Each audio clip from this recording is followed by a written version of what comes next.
प्रदेश में नगर निकाय चुनाव हो जाने के बाद अब बहुजन समाज पार्टी सुप्रीमो मायावती कुछ अहम रणनीतियां बना रही हैं।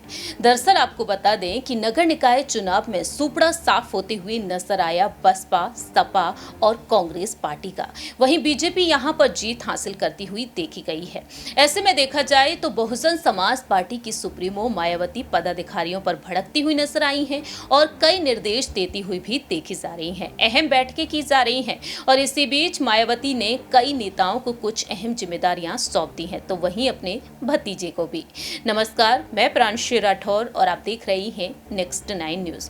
साल 2024 में लोकसभा चुनाव होने जा रहे हैं। इन लोकसभा चुनाव से पहले मायावती लगातार यहां पर बैठकें कर रही हैं और उनका साफ तौर पर कहना यही रहा है कि नगर निकाय चुनाव हो, विधानसभा चुनाव हो या फिर लोकसभा चुनाव हो, लेकिन उनकी पार्टी किसी भी दल के साथ गठबंधन नहीं करना चाहेगी।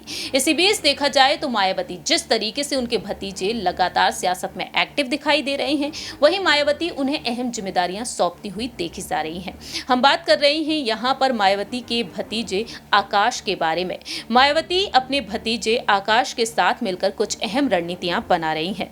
बसपा को विपक्षी दलों ने खुद किनारे भी कर रखा है। ऐसे में मायावती ने अलग रणनीति पर काम करना शुरू कर दिया है और अपने भतीजे और पार्टी के राष्ट्रीय समन्वयक आकाश आनंद को अब अहम जिम्मेदारी सौंप दी है।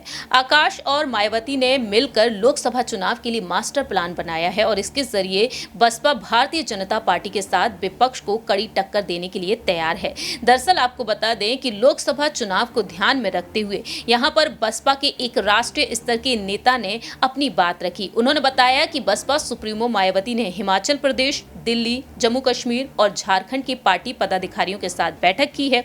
लोकसभा चुनाव को लेकर रणनीतियां बनाई गई हैं। पार्टी के पदाधिकारियों का हौसला बढ़ाया और जीत का मंत्र भी दिया है। इतना ही नहीं, 5 बिंदुओं में पार्टी की रणनीतियां बनाई गई हैं। पहला है कोर वोटर्स को वापस पार्टी से जोड़ने की कोशिश। जी हां, कोर वोटर्स को मजबूत बनाना है। दलित वर्ग का वोटर जुड़ा रहे पार्टी से। इसके लिए पार्टी के कार्यकर्ताओं को जमीन पर उतारने की तैयारी है। वहीं युवाओं को जोड़ने के लिए आकाश आनंद आगे किए गए हैं। दलित वोटर्स के बिखराव में भीम आर्मी का बड़ा कारण रहा। अब वापस दलित युवाओं को पार्टी से जोड़ने के लिए आकाश आनंद खुद जिम्मेदारी निभाएंगे। सोशल मीडिया से लेकर वह यहां पर जमीनी स्तर पर लोगों से जुड़ते हुए देखे जाएंगे और सीधे दलित युवाओं के संपर्क में वह आ सके, इस वजह से। तीसरी रणनीति है उम्मीदवारों के चयन पर फोकस करना। वहीं दूसरी पार्टी के नेताओं को जोड़ने की कोशिश होगी, यानी कि दूसरी पार्टी के नेताओं को भी अब इस पार्टी से जोड़ा जाएगा और पिछले चुनाव में बसपा का जो प्रदर्शन रहा उससे देखते हुए अलग अलग रणनीतियां बनाई जाएंगी। अब देखा जाए तो आरक्षण का मुद्दा उठाने की भी तैयारी है। तो आकाश आनंद के साथ मिलकर मायावती ने कुछ अहम रणनीतियां बनाई हैं। अब देखना ये दिलचस्प होगा कि वाकई में मायावती की ये रणनीतियां रंग ला पाएंगी या फिर नहीं। इस खास रिपोर्ट में इतना ही। बाकी की तमाम अपडेट्स के लिए देखते रहिए नेक्स्ट 9 न्यूज।